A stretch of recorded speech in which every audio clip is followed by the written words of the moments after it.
Welcome back to another episode of Ticket to Anywhere podcast. I am Trizzy. And I am Leah. We are two voices, two views, and two ways to adventure from anywhere. Yep.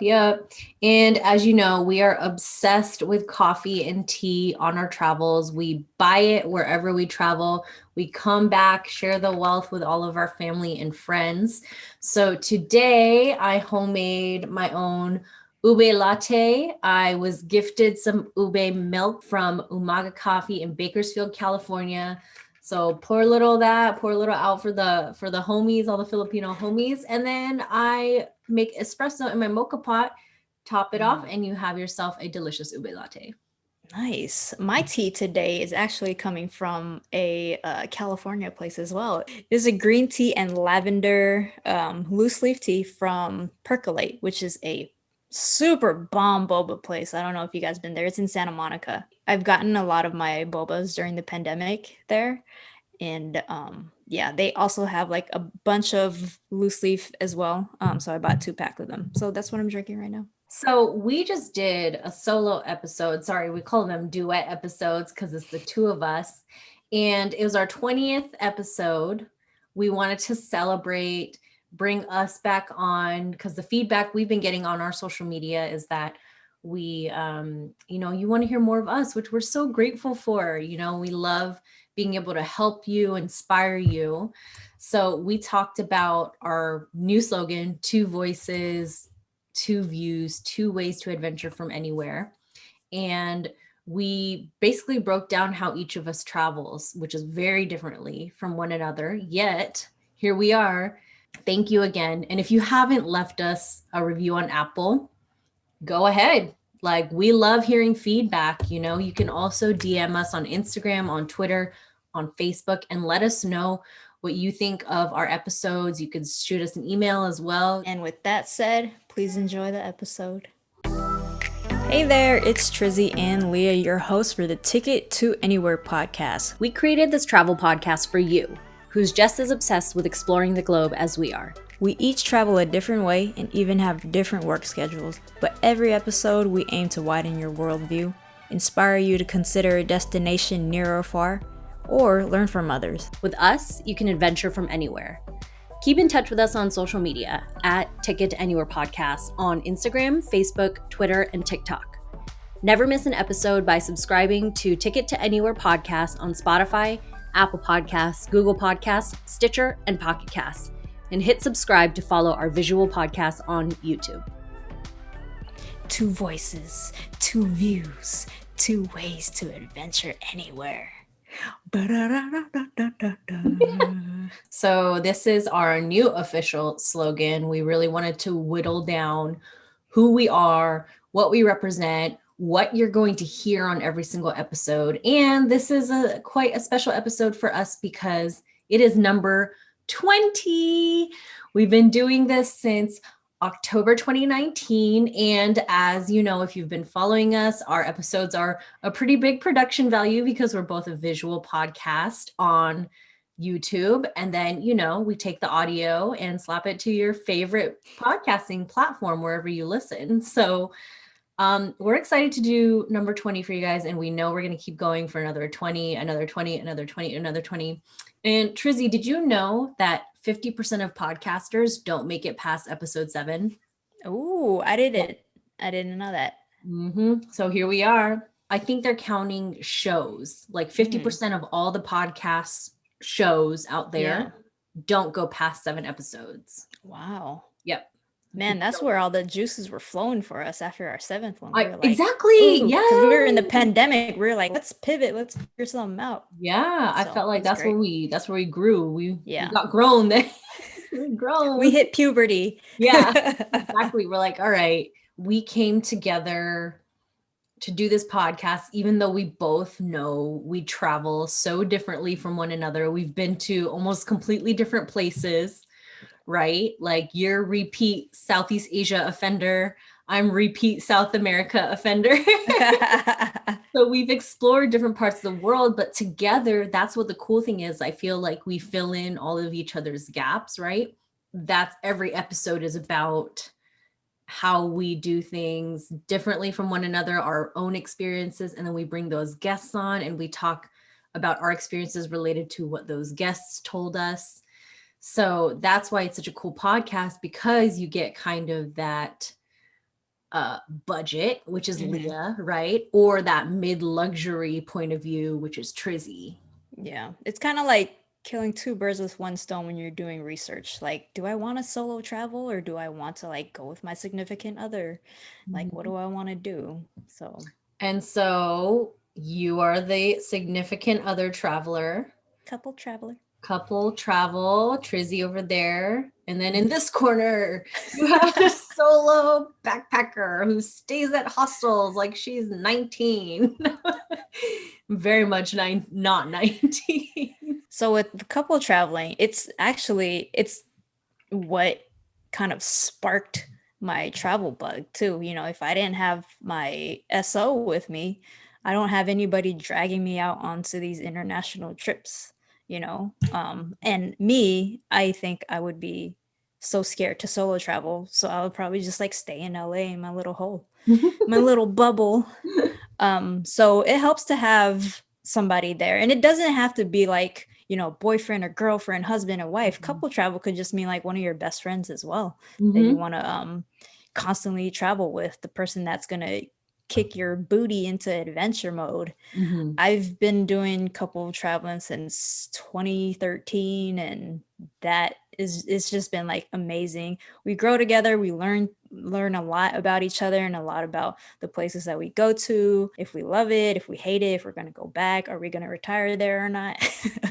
Yeah. So would you ever go on like a group tour? Yeah, I would do it again. I'm actually like planning, like once everything opens up, I really want to do like an exercise, eat, explore, hopefully taking it international. I think it'll be pretty dope. Yeah. And so like I couple travel, quote unquote, with friends. There's like certain friends who I met while traveling that I'll always meet back up with, you know, in particular, like Kate and Jack, like went to Australia with them, went to Glastonbury with them. Like met them in South America, like been all over the world.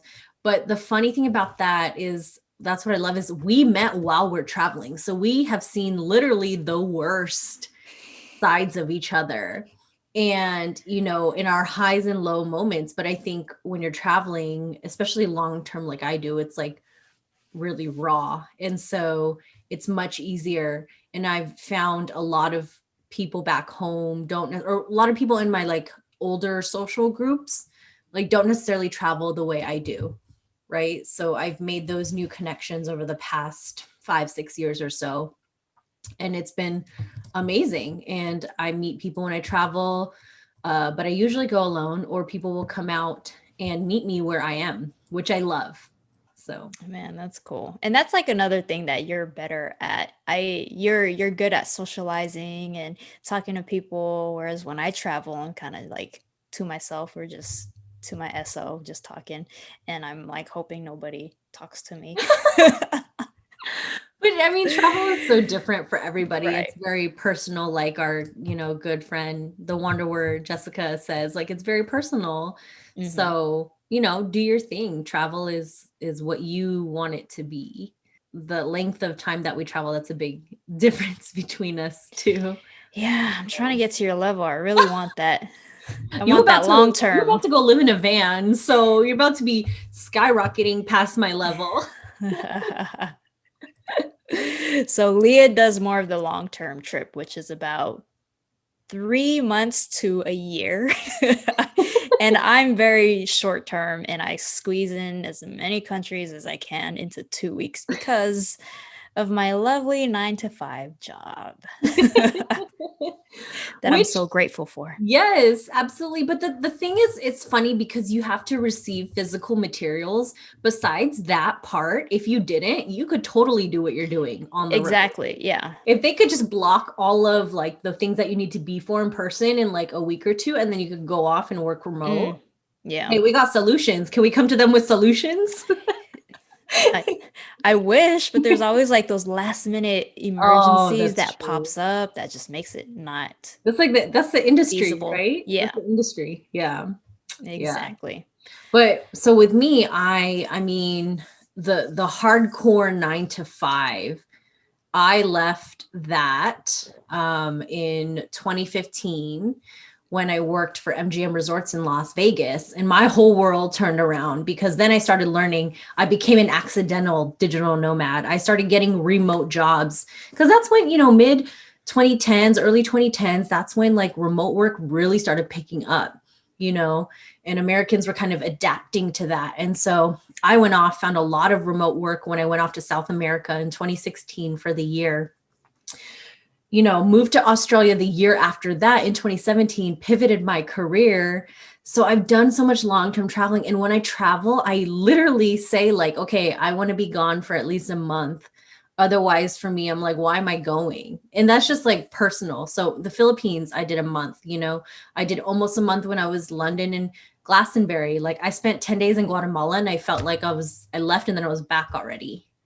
And I was like, what was that? Yeah. So I'm used to that long-term travel, and I love it. And that's because I freelance, because, I'm project-based a lot of the times, and I get to select the wonderful clients that I work with. I have that freedom and that flexibility to go off. And sometimes I'll even work remotely. Wi-Fi can be tricky here and there, but if it's not video conferencing or, uploading things like you do, if it's just simple email and working on your own, then, general Wi-Fi will suffice. When you first were getting remote jobs, did you feel like you had like the confidence to be like, I deserve this remote job, so give it to me? Because I gotten into that situations where I wanted kind of like a side hustle, but when I look for it, I just get so scared, like, oh, they wouldn't want me, so I just don't want the rejection and don't even apply for it. That's tough. I think we all will feel that way. And yeah, I mean, when I started applying for remote jobs 4 or 5 years ago, I felt like that every time, and always running up against dozens of other candidates, right?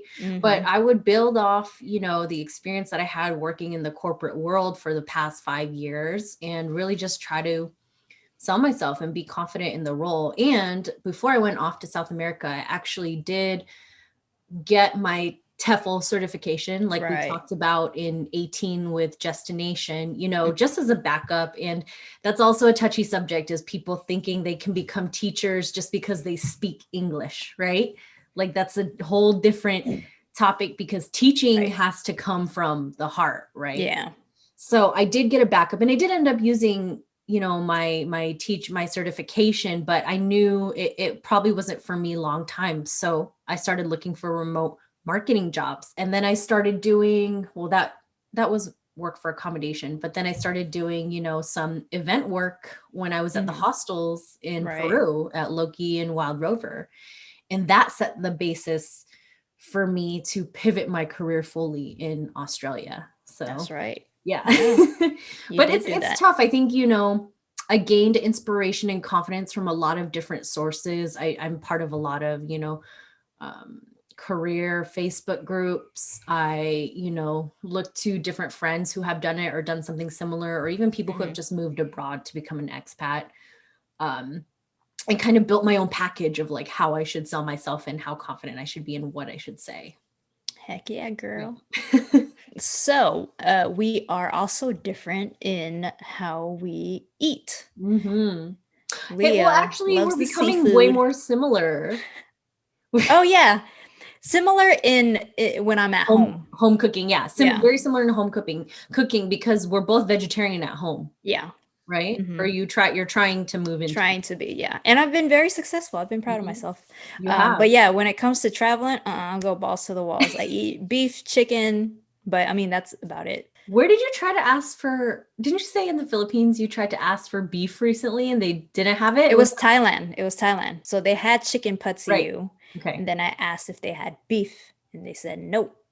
And this was in Thailand, yeah. Oh, yeah. Okay, I thought that was in the Philippines for some reason. But that's crazy. And so that's the interesting thing, is I love how we're both trying to be like vegetarian at home, but I've been pescatarian, which is seafood only, no like poultry, right? Since I moved to Vegas. That was the beginning of 2013. So I'm pretty much 70% vegetarian because I eat vegetarian at home when I cook for myself. But when I go out to eat, I'll allow myself seafood. Yeah. Which Trizzy does not like. I mean, I could do like a good shrimp truck, like Giovanni shrimp truck. I could do that style of shrimp. Yeah. I could do it. Also, if it's like, breaded and fried and sauces and like doesn't even Yep. look or taste like shrimp anymore. Yeah, exactly. It's just a ball of garlic. Garlic and hot sauce. That I can do. And so, but you know what the crazy thing about being like close to vegetarian or pescatarian is, especially, I spent so much time in South America in a place that's not developed with their food options, right? Like, are not diverse in their food options. What you end up doing is carb loading, which I hate. Oh, you end up just eating bread, mention that. potatoes, cheese. Yeah. And I'm like, oh my God, no, because they think like, oh, you don't eat meat. That's fine. Okay, here's all this white bread. Right. Yeah. I mean, here's this gluten for you. Right. Oh my gosh, I know. And so it's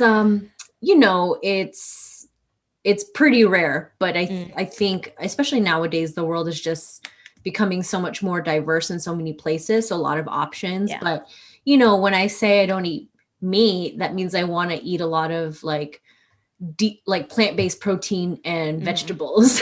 Right. Yeah. But instead I'm getting served like cheese and bread.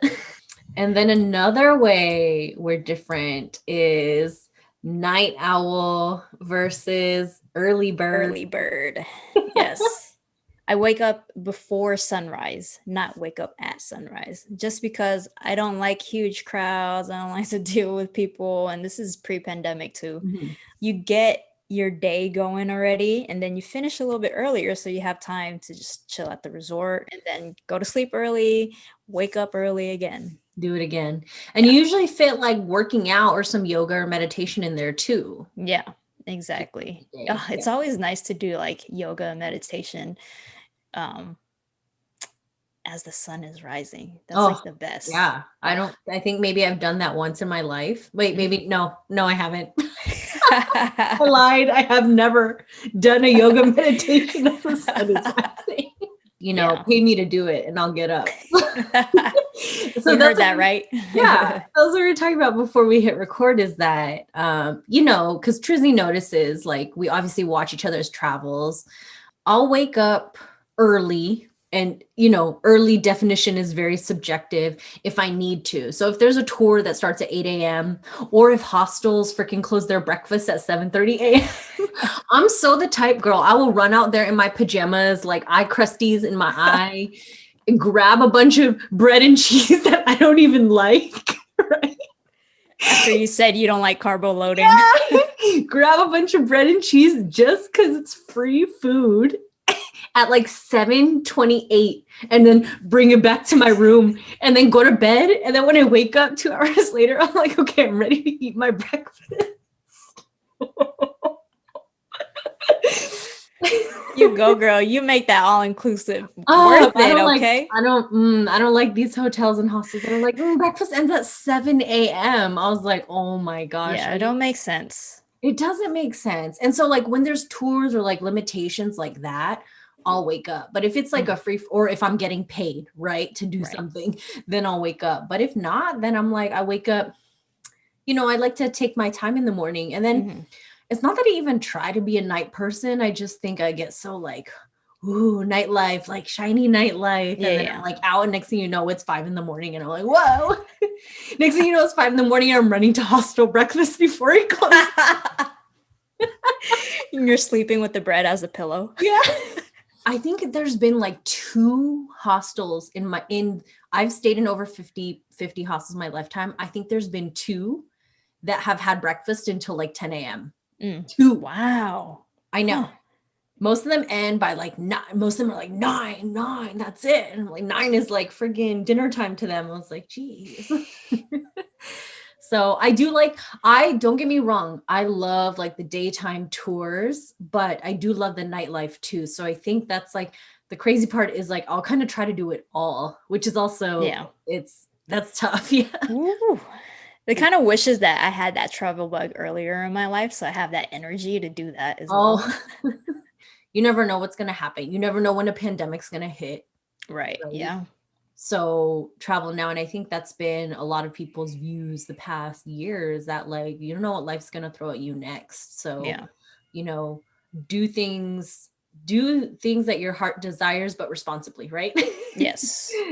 So this next part, I'm really excited for. Leah had this great idea for us to bring surprise questions for each other. So she has questions for me. I have questions for her. We have not seen each other's questions. And yeah, who wants to go first? Leah, you want to go first? Oh, okay. Well, why don't you go first? Okay. What are 3 things or tips you would give to your younger, new to hostel living, inexperienced traveling self? Ooh, okay. I definitely have number one. My biggest one is start volunteering and saving money first, Oh. because this stems from my year in South America. So when I got to Peru, the last third of my year in South America, I started volunteering in hostels, doing like work away, work for accommodation in one of the biggest party hostel chains in South America. And it was work for accommodation. So I got a bed, food, 40% off of my bill, right? If I just bartended 4 days a week. And the way it didn't stop me from spending money, but it slowed down my spending so Nice. much. And I was thinking, like, I should have done this when I lived in Buenos Aires in Argentina, which was the first stop on my South America tour. I was like, I should have done this for a few months or at least a few weeks while I was in Argentina. And I don't regret a thing I did in South America. I don't regret a thing. But I was like, I probably could have saved, I could have gone home with a little more money, right? Like, Gotcha. but that is my biggest tip is, don't hold yourself back from things, but like be smart. Maybe, balance out some saving in the beginning and keep a gauge, keep an eye on what you're doing, and volunteering and helping in local establishments is a great way to get to know the customs, the culture, the locals. A great way to help with your financial spending, right? Yeah. To kind of slow down the spending. Right. And it could like help with language too, right? Because you're talking to people more Yep. or locals more. 100%. Yeah. 100%. I think another tip would be, this I would give to anyone at any point. Just save more than you think you need, way more than you think you need. So I have a new goal whenever I go off on a trip. I set a budget. This is how I budget for myself. I budget for the whole trip. I don't budget by day. Even when I'm gone for like 3 months, I don't budget by day. Some people are like, oh, I can travel on $50 a day. I don't want to do that because I know for me, I'll have $200 days and then I'll have $10 days, right? So but a new goal of mine is I try to come home from every trip with at least $100 more than I originally planned, right? So if I had $2,000 budgeted for a trip, I would only try to spend 1,900. That makes sense? Yeah. Yeah. And another thing, this is an interesting one and potentially controversial one, but like if you need to skip an event back home, just do it. Like I feel like there's some trips I thought I cut short and be home for. And not that I regret coming home for them because they're life events with friends and family. But in the end, I always end up missing the fact that I could have stayed where I was for longer. Good job. I like it. I like it. All right, my turn for you? Yeah. Uh-huh. Great. Okay. Tell me about an uncomfortable moment you had while traveling.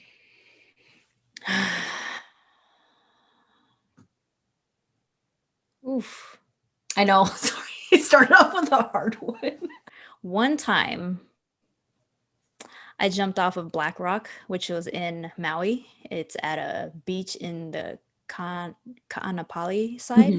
I think it was one of my first time really jumping off that height of the rock. Got an enormous wedgie that I felt like ripped everything, and just the whole trip was just painful afterwards. my And I had a God. wedding to attend to. So you were in like physical pain for a few days Yeah, afterwards? Yeah. exactly. Peeing hurt. How high was It the was jump? stinging. For me, it was really high, But for these 7-year-old kids, it was not high at all.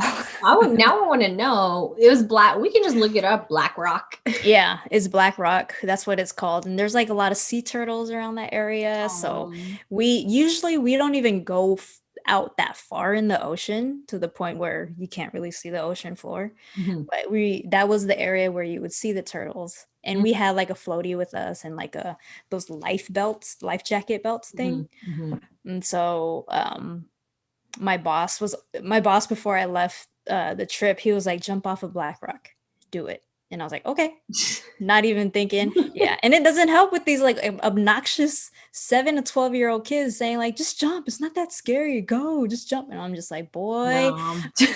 To be honest, after like Greece, that was my first jump on my first international trip was Greece. That was really high, probably like 30 feet or so. Yeah. And after Kawasan Falls in the Philippines, where I got a massive bruise that it actually looked like I broke my arm because it was so big. I think I've done enough jumping for my life. I don't think I need to jump off anything ever again. Yeah. I would freak out jumping off of that falls that you did. 30 feet. I mean, yeah, that was 33 feet actually. 33. That was a little bit higher than the one I did in Greece. Yeah. And that was where I hit my arm really bad. I guess I landed like this instead of like a pencil, you know?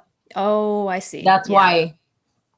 Yeah. So the bruise was, it was big. It was big. Yeah. I did waterfall jumping in Jamaica, but it was not painful at all. So I don't know if it's because there was like rushing water to kind of like help soften the blow or something. I don't know what it was. Discomfort means something different to everybody, right? Yeah. So you could have even gone with food poisoning. Like you could, because that could lead to like, oh, that's probably a food I will never have again, you know? Yeah, right. Like those are the moments in travel that are interesting because they like define the rest of your life, right? Yeah, exactly. Yeah. So big wedgie, stinging pea, not good for me. Got another question for you. What was the toughest thing you had to give up on spending money in order for you to save money for your trips? I love this question because my life changed so much in 2015, right before I started traveling long term. But like if anyone knew me before, you knew I did not have a savings. I didn't know how to save. I didn't know what anything was. I barely put into my 401k. Luckily, my company was doing it for me. And then you were like, yeah, so like everyone else in their 20s. I was like, oh yeah, I guess so. But like I never had any financial guidance growing up, zero. My advice was, oh, save your money. Okay, how much? What do I save it to? Where do I put it? Down my bra, under my bed? Yeah. Like, where? Until I decided that I wanted to go travel. So in 2015, I got serious about it. After 3 weeks stint in Europe, I came back and I was like, all right. And it was crazy because that year I had a huge wedding that I helped like put on basically. I had bachelorette parties, a lot of like events that I still had to spend money for. But at the same time, I like looked at my finances and I decided that I was going to save at least 50% of my income every month. This is sad. I wasn't doing it before 6 years ago, but I decided I was. And with that, oh man, I gave up so much. I used to do my nails every 2 weeks, gave that up. And I'm not even kidding. I owned probably about like 80 bottles of nail polish at the time. And I still went out and did my nails. I remember in 2015, like 2014 Coachella, I think I spent $120 on my gel nails. Yeah, I was a mess. And y'all, I lived in Vegas from 2013 to 2015. So it was in Vegas when I was like a hot mess, spending money, no concept of saving, nothing. Right? Lived in a really inexpensive 2-bedroom, 2-bath by myself when I could have been renting out this $800 apartment to someone else, the other half, and making money off of it. I didn't realize that till my last 6 months in the apartment. I was a mess, right? So I gave up my nails. I gave up shopping. I can't tell you when I moved out of there how many bags of shopping clothes that I had never even remembered buying in my life. Unopened, tags on. I was like, this is embarrassing. I stopped going out with friends like every day of every weekend, you know, because we were just going to the same bars in Vegas, and there's life off the strip, y'all. I lived in Vegas for a long time. There is a lot of life off the strip, but we're going to the same bars every weekend. Uber didn't exist in Vegas yet. That's embarrassing. Uber didn't exist in Vegas. We were taking taxis back and forth, right? Buying the same drinks with the same people. but I felt like I had bigger dreams. And I was like, with the amount of money I'm spending, I'm never going to get to financially where I need to be to go off for a year and be good on my own. So I think nails and shopping and excessive going out were the biggest things that I gave up. Coffee is something I'll never give up. So I didn't care that I was spending money on it. Mm-hmm. As cliche as it is, like 2 years of long-term traveling, like really does change you, you know? Yeah. I like that question though, because I feel like I'm a good case study for someone who, Yeah. you know what I mean? Like Right. didn't know the concept of money before they went traveling and then realized had to figure it out. And I guess that is on me that I didn't ask for help, but I had no guidance. Right. And so it's crazy how traveling makes you figure that out, because I'm like, yo, if you're international, you're stuck in another country, no one can fly out to help you. You got to figure it out yourself. So Exactly. I think it really kicked into high gear when I was getting serious. I'm like, all right, I need to turn my life around a bit. And it did. And like, now I don't even like things like stuff. Like, get out of my way. Things. Yeah, I know. Declutter. Whole different person than I was 6 years ago. I'm with you. All right, girl. So what is your favorite way to support the locals wherever you are? Ooh. I should do more of supporting the locals. I want to. It's always been in my mind to bring extra clothes and then try and just like leave the clothes there but I haven't gotten to that level. And I need to do more research on like where I could like drop off the clothes and things like that. But ideally that would be my way to support the locals. And of course, the balakbayan boxes is probably like my other way. Of course. That I've done. Yeah. But that's to like, you know, family or within family. Yep. All right, I got one last question for you. Create your hostel. So like the name, the amenities, the price, the location, etc., etc. Stop. Yeah, create your hostel. Girl, this is too much on the spot. Okay, I feel like this could be a whole episode, so I'm just going to break down what I know. Okay. I would not own a huge, massive party hostels because I've seen how those things operate and they have cojones, man. Like they have tough skin for handling this. Cause with those party hostels comes a lot of different things, right? Like it's a bit of a different culture. And I personally, I couldn't handle that on my own, right? If I was like an investor or an owner, hostel owner. So I really love, and this is what I try to stay in now. I really love the hostels that are super social without people like puking and peeing everywhere. You know what I mean? Ugh, yeah. I know, but I love the ones I've stayed at. So many that do like family dinners and they do bike rides and watch the sunset together. Like, I love those. And I would want one in nature, whether it's on the beach or on the river, in the jungle. I would love, you know, a body of water. So a pool, very much so.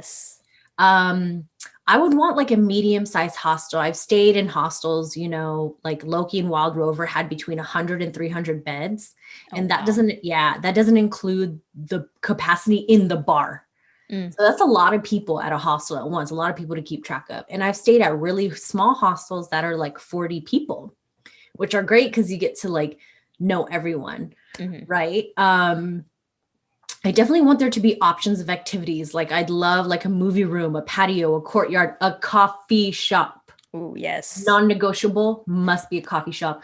There must be a space where people are allowed to be a digital nomad, like their working space, right? I would love if there are like little coves for like people to like be on the phone or read a book or take a nap, like, you know, separate coves.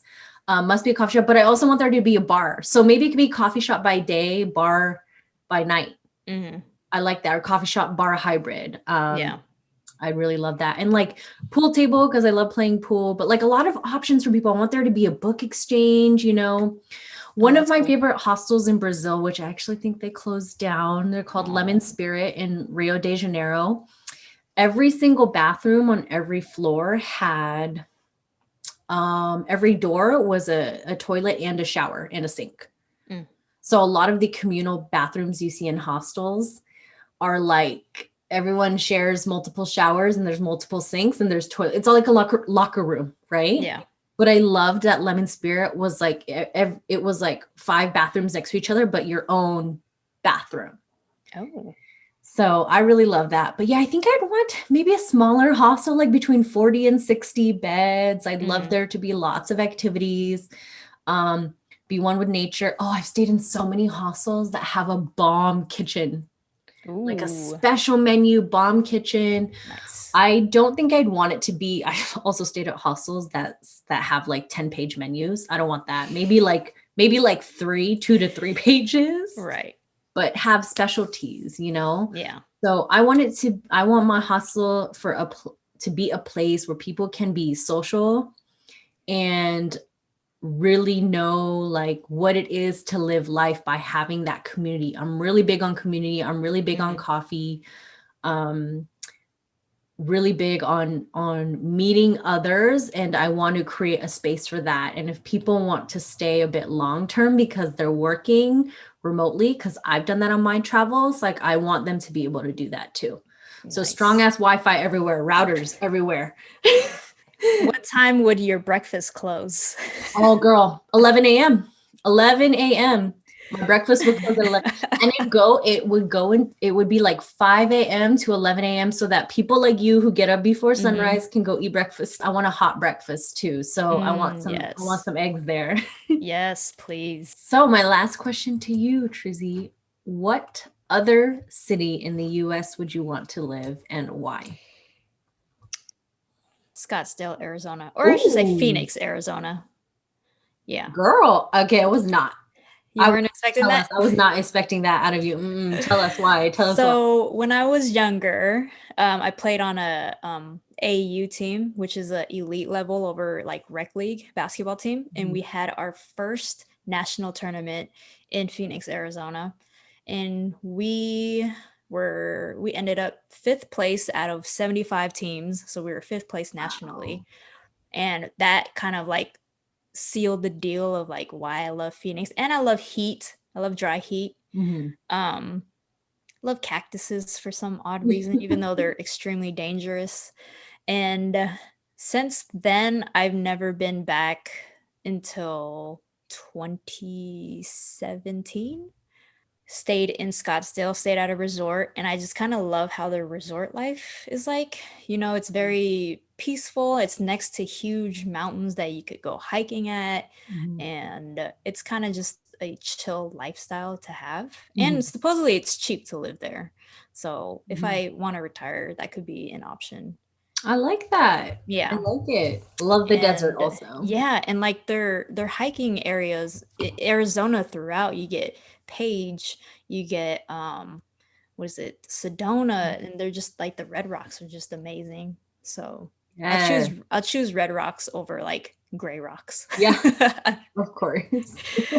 Yeah, and so it's always every time I've gone to Arizona, it's been a positive experience for me. I love that. Even though I feel like they might be a red state, but I I'll get over know. that. Yeah. I What did you love think it. I was gonna say? I don't know. Back to Seattle. I've tried. Yeah. I don't know. I guess somewhere a little bit cool. Maybe some more PNW-ish, I Mm, think. Maybe I'm just influenced by the fact that you're from there, you know? yeah, yeah. I mean, Chicago would be nice to live in too. Really? I like Chicago. I can't see you there. I see you Yeah. West Coast forever though. What like western Mm, half of the US. right, right. More accessible to the national park, Gotcha. these big crazy rocky Yeah. national parks, you know? Obviously, I would have chose Hawaii, but that would have been an obvious answer, so I gave you a little something. Let's get into our T2A, Q2A, which you Yeah, all know what it stands for, Ticket to Anywhere, quick to answer segment. we're answering our own questions this time. I know, it's fun. So, Leah, why do you travel? I travel to learn more about other cultures and other people. I travel because the same reason I love to learn about other people, other cultures, other destinations, and I like to come back and hopefully teach and educate my family, my friends about it. And those type of experiences really humbled me. Mhm.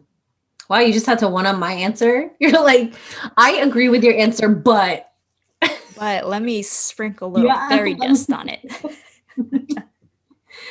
All right. Do you have any rituals or routines when you get to a new place? Yeah, I either stretch, do some yoga, or do some breath exercises because I feel like that's the best way for me, at least, to kind of recalibrate my body to that time zone. Mm-hmm. There you Yeah. go. I find the first amazing coffee shop because I want that first sip in a new city, a new town. And I also find like the central market. So if there's like a big open air market, I'll be like, let's go have lunch there. Maybe there's good coffee in there, Yeah. and go sneak in with the locals. What are they It's buying? What are they amazing. doing Yeah. at this time of day? Yeah. Right. Yeah. Got you. Or I'll just ask if I'm staying hostel hotel, I'll ask them, I was like, hey, where's the place to be right now? Where can I grab, where's the place for lunch? Yeah. What's bustling and bussin'? Yeah. Nice. All right. What items do you absolutely need with you? Oh my on trips? gosh. Okay. I want to be all like clever and think of something different, but like let's be honest, the thing that has saved my life over and over again for multiple uses is a clear waterproof pouch for my phone. No. Yeah. And I literally have like 4 of them on deck because one, it makes your phone waterproof and splash proof, but 2, you can wear it around your neck, right? But you can use it as a wallet too. So if you just need your ID, a card, and some Oh, cash, that's true. flip it in there, and that's it. And it's Right. my favorite thing to have while I'm traveling, because you know why? Also, people, when I'm doing like a river float, people will straight up be like, "Yo, can you hold my cash and my ID?" I'm like, Right. I'm gonna take some interest. You want to hold it in my waterproof pouch? What about you? So the obvious is, my camera, but I think the ultimate is any bug repellent bracelets or sprays. Yeah. I need that. Mm-hmm. That's it. Yeah. I love that. That's good. Yeah. Got to protect yourself. Yeah, I know. I've been bit like in Kauai, I've been bit 26 times on one hike. And then when I went to Vietnam when I was younger, I got bit 22 times. All right. And the last question, what is your next trip? I have 2 Hawaii trips coming up, one to Oahu and one to Maui. We run a travel podcast. I have not been traveling. But I think I just, need to do it. And I think I might take the Amtrak from LA to San Diego and go visit my friends in San Ooh. Diego. Luckily, I have friends down there. But I think San Diego's been calling me. I haven't been in a couple years. Yeah. I think that's my next trip. Nice. I like how you could easily just drive down there, but you are Mhm. creating an experience out of it by taking the Amtrak. Mm-hmm. So I feel like we learned a lot about each other. Even, we run this thing together. We've known each other for close to 14 years. We're still finding out so much about the way we travel. So I love our little duet episodes, Trizzy. Yes, and if you have Clubhouse, we are on there every Thursday at 4 p.m. Pacific time. The topics and discussions changes every week. We have after the shows where we'll bring on our guest speakers that we had on previous episodes to talk more thoroughly. If you have any questions, you could get more of a one-on-one chat with them as well. So stay tuned. We have a lot coming up for you guys. So one thing we wanted to bring up on the show is how incredibly grateful we are for each and every one of your reviews. They speak nothing but praises and kindness, and that truly is our motivation. So we can't thank you enough, because we read them and honestly we share them with each other, and we just continue to think of ways to keep bringing you what you want to hear with budgeting, creating content, what you want to know about hostels, about being a digital nomad, our past experiences. Then we go ahead and bring amazing guests on, and we run these clubhouse rooms. Like, none of this would be possible without your support. Our hearts are filled with pure joy. So you are our motivation. Don't forget, we are on YouTube and anywhere you listen to podcasts. If you loved this episode, please leave us a 5-star review, subscribe, follow us on any podcast platform and YouTube so you never miss an episode drop. And we'll see you at the next episode, y'all.